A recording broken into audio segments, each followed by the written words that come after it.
अल्हम्दुलिल्लाहि रब्बिल आलमीन वल आक़िबतुल लिल-मुत्तक़ीन वस्सलातु वस्सलामु अला सय्यिदिल अंबियाइ वल मुरसलीन अम्मा बाद। मुअज़्ज़ज़ सामीईन व नाज़रीन, उलमाए देवबंद की खिदमत से ज़माना वाकिफ़ है और ज़माना मोतरफ़ भी है कि उलमाए देवबंद ने जैसे इस्लाम की खिदमत की हैं शायद किसी ने सरअंजाम दी हों। जहाँ उलमाए देवबंद में से कसीर नाम हैं, वहाँ उन नामों में से एक नाम नामी इसमें गिरामी हुज्जतुल इस्लाम वल मुस्लिमीन बानी दारुल उलूम देवबंद हज़रत मौलाना मोहम्मद कासिम नानोतवी रहमतुल्लाह का भी आता है, जिन्होंने अपनी सारी ज़िंदगी ख़त्म नबूव्वत के दिफा में गुजारी, मुनकरीन ख़त्म नबूव्वत के रद में गुजारी। अल्लाह ने उनको बड़े फ़ज़ल व कमाल से नवाजा था। लेकिन सुन्नतुल्लाह यही है कि अल्लाह ने जिसको जितना ज़्यादा फ़ज़ल अता फ़रमाया है उसके मुखालिफिन भी वैसे बनाए हैं, वैसे पैदा फ़रमाए हैं, ताकि उसके सब्र का इम्तिहान हो, उसके फ़ज़ल व कमाल का इम्तिहान हो। इसी तरह मौलाना कासिम नानोतवी रहमतुल्लाह से अल्लाह ताला ने जितना ज़्यादा दीन का काम लिया, बिलखुसूस ख़त्म नबूव्वत का काम लिया, वैसे ही अल्लाह ने मुखालिफिन ऐसे बनाए जिन्होंने मौलाना कासिम नानोतवी को ख़त्म नबूव्वत का मुनकिर करार दिया। हैरत देखें, मौलाना कासिम नानोतवी रहमतुल्लाह ने सारी ज़िंदगी ख़त्म नबूव्वत के दिफा में गुजारी और मुनकिरीन व मुखालिफिन ने फतवा भी ये लगाया कि कासिम नानोतवी ख़त्म नबूव्वत का मुनकर था। इसकी सूरत इस तरह बनी, मौलाना कासिम नानोतवी रहमतुल्लाह से हज़रत इब्न अब्बास रज़ियल्लाहु ताला अन्हु के असर के मुतालिक सवाल हुआ, आया कि ये असर दुरुस्त है या नहीं। तो उसको समझाने में एक जवाब देने के लिए रिसाला लिखा, तकरीबन 42 सफ़हात पर मुश्तमिल है। उसके अंदर मौलाना कासिम नानोतवी रहमतुल्लाह ने ख़ातमुन नबिय्यीन लफ्ज़ की तशरीह करते हुए रसूल अनवर सल्लल्लाहु अलैहि वसल्लम के लिए 3 किस्म की ख़त्म नबूव्वत का इस्बात फ़रमाया। नंबर 1 ख़त्म नबूव्वत ज़मानी, नंबर 2 ख़त्म नबूव्वत मकानी, नंबर 3 ख़त्म नबूव्वत रुतबी। ख़त्म नबूव्वत ज़मानी इस मशहूर माना में जो अवाम व ख़वास सब जानते हैं कि रसूलुल्लाह सल्लल्लाहु अलैहि वसल्लम तमाम पैगम्बरों के बाद में तशरीफ़ लाए हैं। आपका ज़माना अम्बियाए साबिक़ के ज़माने के बाद है, इस वजह से आप ख़ातमुन नबिय्यीन ज़मानी हैं। ख़ातमुन नबिय्यीन मकानी इस माना में कि अगर मान लिया जाए कि 7 ज़मीनें हैं और हर ज़मीन पर एक मोहम्मद है, तो ख़ातमुन नबिय्यीन कौन सा मोहम्मद होगा। तो इस एतबार से भी साबित किया कि हमारे नबी रसूलुल्लाह सल्लल्लाहु अलैहि वसल्लम मकानी एतबार से भी आखिरी पैगम्बर और आखिरी रसूल हैं। और नंबर 3 ख़त्म नबूव्वत रुतबी, यानी रुतबे के एतबार से भी आप ख़ातमुन नबिय्यीन हैं। तमाम मरातिब फ़ज़ाइल व कमाल आपकी ज़ात पर ख़त्म है, बल्कि दीगर अम्बिया की नबूव्वत भी आपके फ़ैज़ से है। तो ऐसी तशरीह की, ऐसी वजाहत की कि मुनकरीन ख़त्म नबूव्वत के लिए, इसी तरह झूठे दावेदार नबूव्वत के लिए मौलाना कासिम नानोतवी ने कोई रास्ता ही नहीं छोड़ा। अब हुआ क्या, जब यह किताब छपी, रिसाला छपा, मुनकरीन ख़त्म नबूव्वत ने देखा, दुश्मनान इस्लाम ने देखा, तो उन्होंने अपने लगाए हुए पौधों को आगे किया। उन्होंने इस किताब से चंद इबारात लीं और अपने मनपसंद मतलब बयान किए। अवाम से मौलाना कासिम नानोतवी रहमतुल्लाह को मुतनफ़िर करने की कोशिश की। अवाम को ये तासुर दिया कि मौलाना कासिम नानोतवी रहमतुल्लाह ख़त्म नबूव्वत के मुनकर हैं। ख़ुद भी फतवे लगाए। इसी तरह फिर इसका अरबी में तर्जमा करके उलमाए हरमैन पर पेश की कि देखें ये इनका अकीदा है। तो उलमाए हरमैन ने उसकी अरबी इबारत जो तर्जमा करदा थी उस पर फतवा दिया कि वाकई अगर किसी का ये अकीदा और नज़रिया है तो वो दायरे इस्लाम से खारिज है। तो मुअज़्ज़िज़ सामीईन, ये सिलसिला चलता रहा। मौलाना कासिम नानोतवी ने अपनी ज़िंदगी के अंदर वजाहत दी, इसी तरह तशरीह की, तौज़ीह की, बल्कि उनकी सारी ज़िंदगी ख़त्म नबूव्वत के दिफा में गुजरी। उन्होंने कई किताबों में ये वाज़े किया कि हम ख़त्म नबूव्वत ज़मानी को मानते हैं, ख़त्म नबूव्वत ज़मानी पर ईमान है, ख़त्म नबूव्वत ज़मानी के मुनकर को काफिर समझते हैं। और हैरत की बात तो यह है कि जिस रिसाले को बुनियाद बना के, जिसकी इबारात को तोड़ मरोड़ के मौलाना कासिम नानोतवी रहमतुल्लाह पे फतवा लगाया गया, उस ही रिसाले के अंदर मौलाना कासिम नानोतवी एक जगह पर इरशाद फरमाते हैं कि ख़त्म नबूव्वत ज़मानी का मुनकर ऐसे ही काफिर है जैसे तादाद रकात का मुनकर काफिर हो। लेकिन क्या किया जाए तासुब को, क्या किया जाए बुग़्ज़ो इनाद को, कि मौलाना कासिम नानोतवी रहमतुल्लाह की दीनी खिदमत उनसे हज़म ना हुई, उनकी शोहरत फ़ज़ल कमाल हज़म ना हुआ, तो उन्होंने फतवेबाजी शुरू की और आज तक वो फतवेबाजी जारी है। उनकी नस्ल और ज़ुर्रियत उसी सुन्नत और तरीक़ेकार पे चल रही है। इस सिलसिले की एक कड़ी मुफ्ती राशिद रिजवी साहब का एक वीडियो क्लिप सामने आया, जिसके अंदर वो मौलाना कासिम नानोतवी रहमतुल्लाह की किताब तहज़ीरुन नास से 3 जगहों से इबारत पढ़ के पेश करके मौलाना कासिम नानोतवी को मुनकर ख़त्म नबूवत और उनके इस अक़ीदे और नज़रिए को गैर इस्लामी करार दे रहे हैं। आप वो वीडियो समाअत फरमाएँ। कासिम नानोतवी साहब लिखते हैं कि असल में मुसलमानों को सबसे पहले ख़त्म नबूवत का माना समझना चाहिए। हालांकि हर मुसलमान जानता है कि ख़त्म नबूवत का माना आखिरी नबी। क्या माना है? आखिरी नबी के नबी करीम अलैहिस्सलाम सब नबियों से आखिर में हुजूर की बेइज्जत हुई और हुजूर अलैहिस्सलाम के बाद कोई नबी पैदा नहीं हो सकता। ना हुजूर के ज़माने में कोई नबी पैदा हो सकता है और ना ही हुजूर अलैहिस्सलाम के बाद कोई नबी पैदा हो सकता है। ये मुसलमानों का अकीदा है। लेकिन कासिम नानोतवी साहब अपनी किताब के शुरू खुतबा में लिखते हैं कि बात हमदो सलात के कबल अर्ज़ जवाब ये गुजारिश है कि अव्वल माना ख़ातमुन नबिय्यीन मालूम करने चाहिए। सबसे पहले ख़ातमुन नबिय्यीन का माना मालूम करना चाहिए ताकि फ़हमे जवाब में कुछ दिक्कत ना हो। सो आवाम के ख्याल में तो रसूलुल्लाह सल्लल्लाहु अलैहि वसल्लम का ख़ातम होना बई माना है कि आपका ज़माना अंबिया साबिक़ के ज़माना के बाद और आप सब में आखिरी नबी हैं। मगर अहले फ़हम पर रोशन होगा कि तक़द्दुम या तअख़ुर ज़मानी में बिज़ात कुछ फजीलत नहीं। वो कहते हैं आखिरी नबी होना और हुजूर का आखिर में आना ये फजीलत की बात ही नहीं है, ये अवाम का ख्याल है। हालांकि मुसलमानों का अकीदा है कि नबी करीम सल्लल्लाहु अलैहि वसल्लम आखिरी नबी हैं और हुजूर अलैहिस्सलाम के बाद कोई नबी पैदा नहीं हो सकता।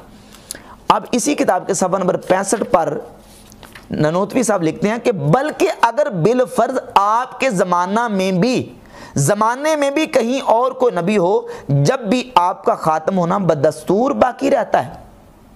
कहते हैं हुजूर के ज़माने में भी कोई नबी हो तो फिर भी हुजूर का ख़ात्म होना बदस्तूर बाकी रहता है। और सफ़ा नंबर 85 पर लिखते हैं बल्कि अगर बिलफर्ज बाज़ ज़माना नबी सल्लल्लाहु अलैहि वसल्लम कोई नबी पैदा हो तो फिर भी ख़ातमीत मोहम्मदी में कुछ फ़र्क ना आएगा, नाऊज़ बिल्लाहि ताला। हालांकि हुजूर नबी करीम अलैहिस्सलाम के बाद अगर कोई नबी पैदा हो तो हुजूर की ख़त्म नबूवत में फ़र्क आएगा। फिर हुजूर आखिरी नहीं रहेंगे, क्योंकि आखिरी नबी का मतलब यह कि हुजूर के बाद कोई नबी पैदा नहीं होना। अगर हुजूर के बाद कोई नबी पैदा होता है तो नबी पाक अलैहिस्सलाम फिर आखिरी नबी नहीं रहेंगे। इसलिए यह कहना कि हुजूर के बाद कोई नबी पैदा हो तो हुजूर की ख़त्म नबूवत में फ़र्क नहीं आता है। लिहाजा ये अकीदा रखना बिल्कुल इस्लामी अकीदा नहीं है, बल्कि ये गैर इस्लामी अकीदा है जो उन्होंने अपनी किताब तहज़ीरुन नास में बयान किया। सामीन, आपने वीडियो सुना। वीडियो के अंदर मौसूफ मुफ्ती साहब ने 3 जगहों से इबारत पेश की। मैं आपके सामने वो इबारत पेश कर देता हूँ।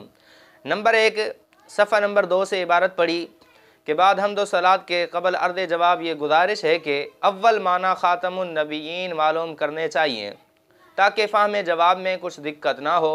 सो अवाम के ख़्याल में तो रसूलुल्लाह सल्लल्लाहु अलैहि वसल्लम का ख़ातिम होना बई माना है कि आप ज़मानाए अंबियाए साबिक़ के ज़माना के बाद और आप सब में आखिरी नबी हैं। मगर अहले फ़हम पर रोशन होगा कि तक़द्दुम या ताख़ुर ज़माने में बिज़ात कुछ फजीलत नहीं। अब मौसूफ मुफ्ती साहब ने यह इबारत पढ़ी।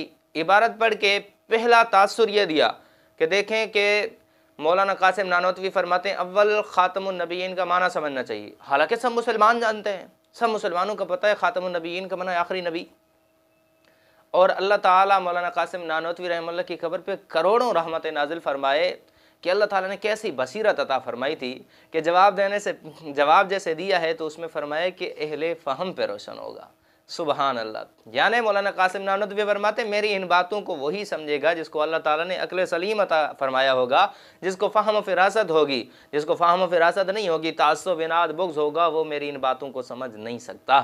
लिहाजा ये मौसूफ मुफ्ती साहब भी तासुब में भरे हुए हैं, इस वजह से वो यहाँ पर यह तासुर देने की कोशिश कर रहे हैं। हालांकि यहाँ पर मौलाना कासिम नानोतवी फ़कत इतना फरमा रहे हैं कि अवाम की सोच और समझ में तो हुजूर अलैहिस्सलातु वस्सलाम का ख़ातमुन नबिय्यीन होना इस माना में है कि आप आखिरी ज़माने में आए हैं, इस वजह से आप आखिरी नबी हैं। यानी ख़ातमुन नबिय्यीन का अवाम सिर्फ ये माना समझती है। आगे फरमाते अहले फ़हम पे रोशन होगा, यानी अहले इल्म समझते हैं कि ये माना भी है। ख़त्म नबूवत ज़मानी भी रसूलुल्लाह के लिए साबित है, लेकिन इसके साथ साथ और माना भी है जो उलमा समझते हैं, अवाम को इसका इल्म नहीं है। तो उसकी आगे उन्होंने अपनी किताब में वज़ाहत फरमाई है। नंबर 2 मौसूफ मुफ्ती साहब ने दूसरी जगह से एक इबारत पेश की। सफ़ा नंबर 13 से कि अगर बिलफ़र्द आपके ज़माने में भी कहीं और कोई नबी पैदा हो, जब भी आपका ख़ातिम होना बदस्तूर बाकी रहता है। अब इस इबारत को पढ़ के ये तासुर दिया कि देखें रसूलुल्लाह सल्लल्लाहु अलैहि वसल्लम के ज़माने में अगर कोई और नबी पैदा होगा तो आपकी ख़त्म नबूवत में फ़र्क आएगा। तो मौसूम मुफ्ती साहब से अर्ज़ है और उसके मानने वालों से अर्ज़ है कि तासुब के ऐनक को उतारें, इबारत पूरी पढ़ें, किताब पूरी पढ़ें।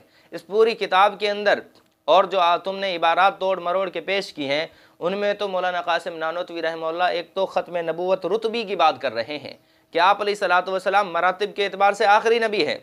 अगर मरातिब के एतबार से देखा जाए तो इस एतबार से अगर आपके ज़माने में भी कोई नबी पैदा हो तो भी ख़त्म नबूवत मोहम्मदी में फ़र्क नहीं आएगा। इस पर मैं एक मिसाल दे देता हूँ।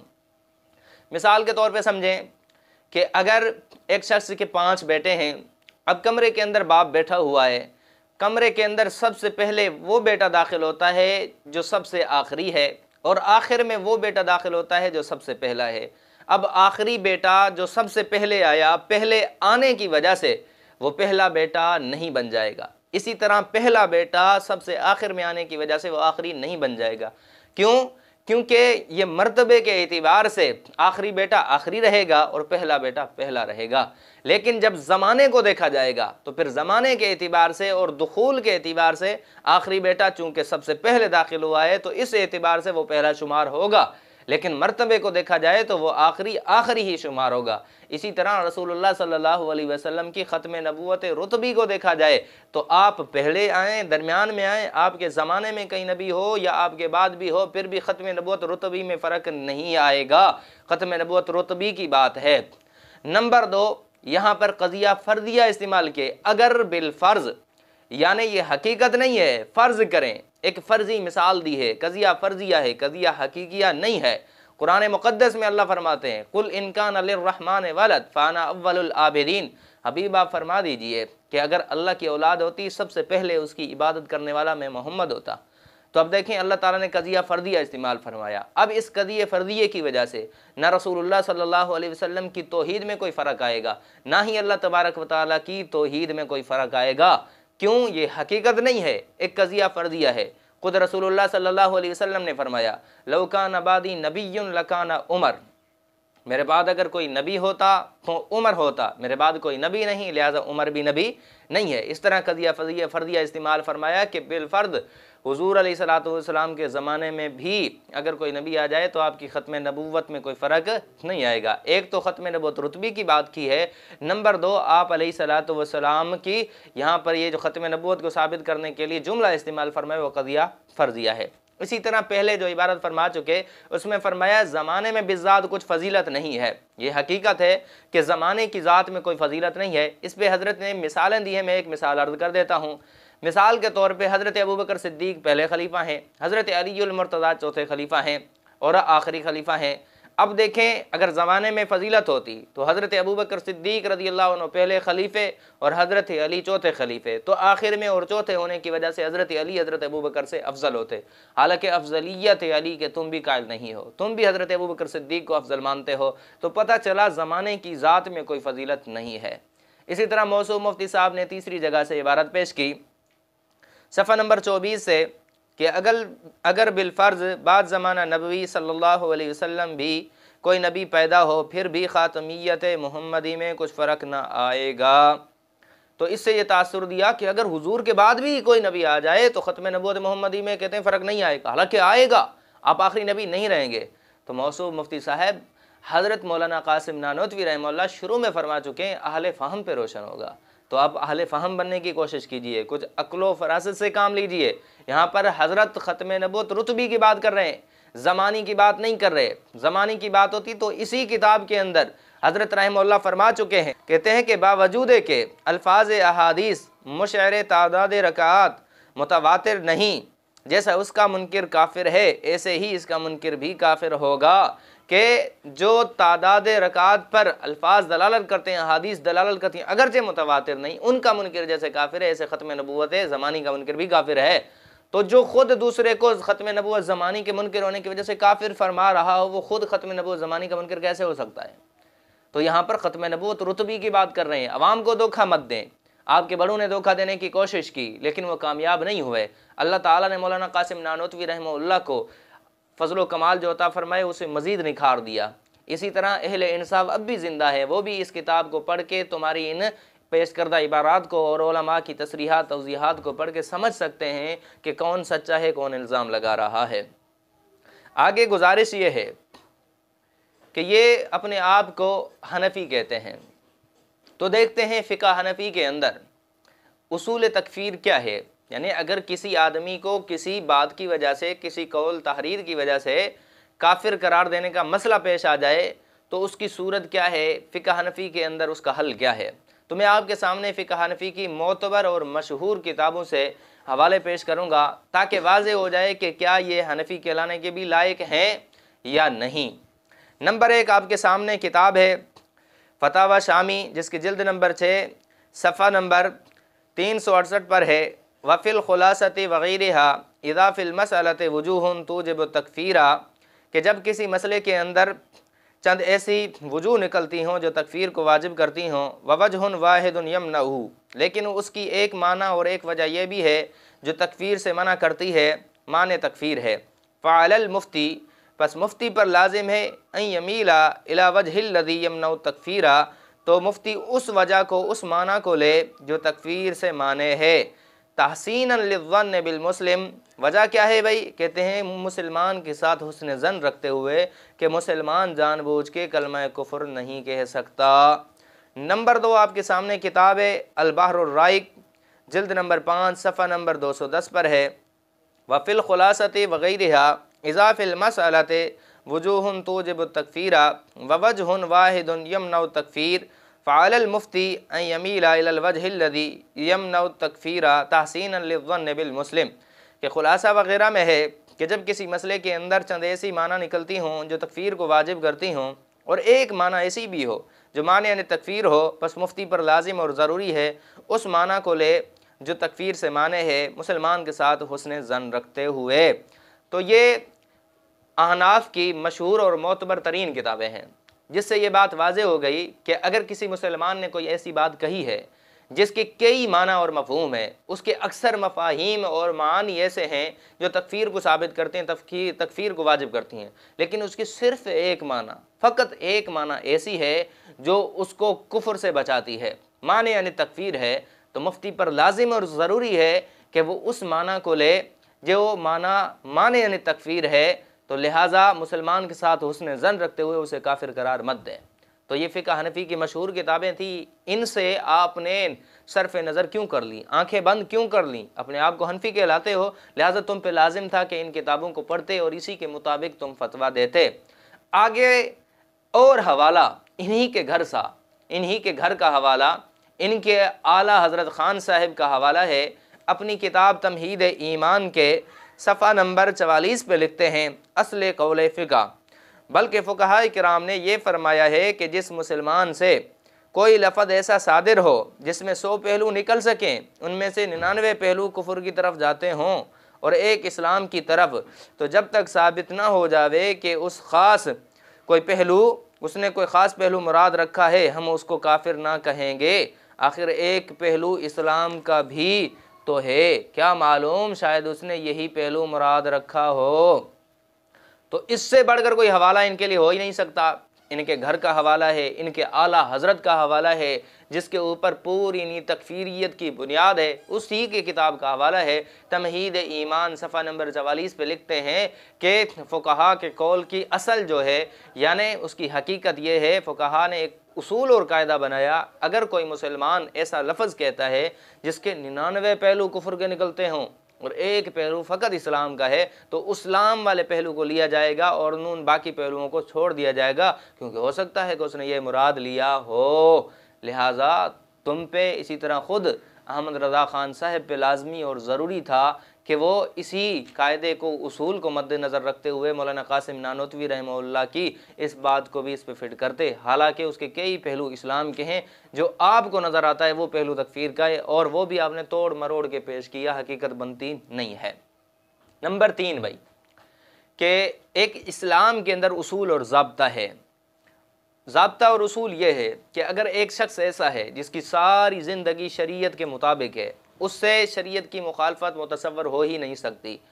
अगर उससे कुछ ऐसी बातें सादिर हुई हैं जो बज़ाहिर शरीयत के ख़िलाफ़ हैं, इस्लामी नज़रियात के ख़िलाफ़ हैं, तो उलमा फरमाते हैं कि उनकी तावील करके उनको सही महमल पे पेश किया जाएगा, इस्लाम के मुताबिक किया जाएगा।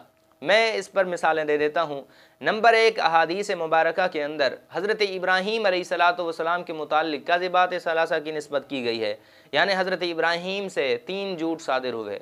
अब हज़रत इब्राहीम की सारी ज़िंदगी देखो तो शरीयत के मुत्तबे हैं, अल्लाह के खलील हैं, अल्लाह के नबी हैं, सारी ज़िंदगी अल्लाह ताला की फरमाबरदारी में गुजरी। नबी से सगीरा कबीरा गुनाह मुतसव्वर हो ही नहीं सकता।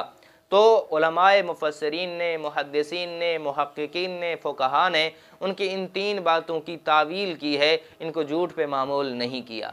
नंबर 2, हज़रत हस्सान इब्न साबित रज़ी अल्लाह ताला अन्हु जब रसूलुल्लाह सल्लल्लाहु अलैहि वसल्लम की तरफ से मुशरिकीन मक्का को जवाब दे रहे थे, उनके अशआर का, उनकी हज्व कर रहे थे, तो आपने कुरैश की हज्व करने का इरादा किया। तो रसूलुल्लाह सल्लल्लाहु अलैहि वसल्लम ने फरमाया, ए हसन, मैं भी तो कुरैशी हूँ। तो हज़रत हसन ने कहा, अल्लाह के रसूल, मैं आपको ऐसे निकाल लूँगा जैसे आटे से बाल निकाला जाता है। अब ये आटे से बाल निकालने वाली मिसाल आम तौर पर तौहीन के लिए इस्तेमाल होती है, लेकिन हज़रत हसन रज़ी अल्लाह ताला उन्होंने रसूलुल्लाह के लिए जो इस्तेमाल फरमाई, इससे तौहीन का तसव्वुर ही नहीं हो सकता। क्यों भाई? क्योंकि हज़रत हसन की सारी ज़िंदगी रसूलुल्लाह सल्लल्लाहु अलैहि वसल्लम के इश्क व मोहब्बत से भरी हुई है, उनसे तौहीन रसूल का इरादा मुतसव्वर हो ही नहीं सकता। लिहाजा इस बात की तावील की गई कि यहाँ पर फ़कत ये मुराद है कि आप अलैहिस्सलातु वस्सलाम को मैं उस तौहीन से ऐसे बचा लूँगा जैसे उमूमी तौर पर यह मिसाल दी जाती है। तो अब लाजमी और ज़रूरी था कि इन पर इस किताब के इबारात को बुनियाद बनाकर तकफ़ीर करने से पहले मौलाना कासिम नानोतवी की सारी ज़िंदगी को देखते, जांचते कि मौलाना कासिम नानोतवी वाक़ियतन ख़त्म नबूवत के मुनकिर हैं, कि उनकी कुछ ऐसी तहर्रुकात, अफ़आल हैं, इबारात दूसरी हैं जो इस बात पे वाज़े हों कि मौलाना कासिम नानोतवी ख़त्म नबूवत ज़मानी के मुनकिर हैं। जब वो देखते तो वाज़े हो जाता कि उन्होंने अपनी सारी ज़िंदगी ख़त्म नबूवत के दिफा में गुजारी है, तो वो इस बात के कायल हो जाते कि वाकई मौलाना कासिम नानोतवी रहमहुल्लाह ने इसमें ख़त्म नबूवत की खिदमत की है, इनकार नहीं किया।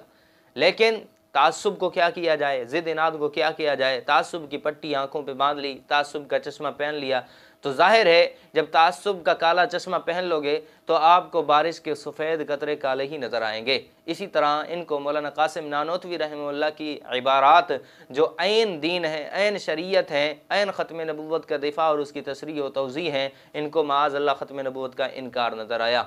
अल्लाह ताला से दुआ है, अल्लाह ताला इनके फितने से तमाम मुसलमानों को बचाए।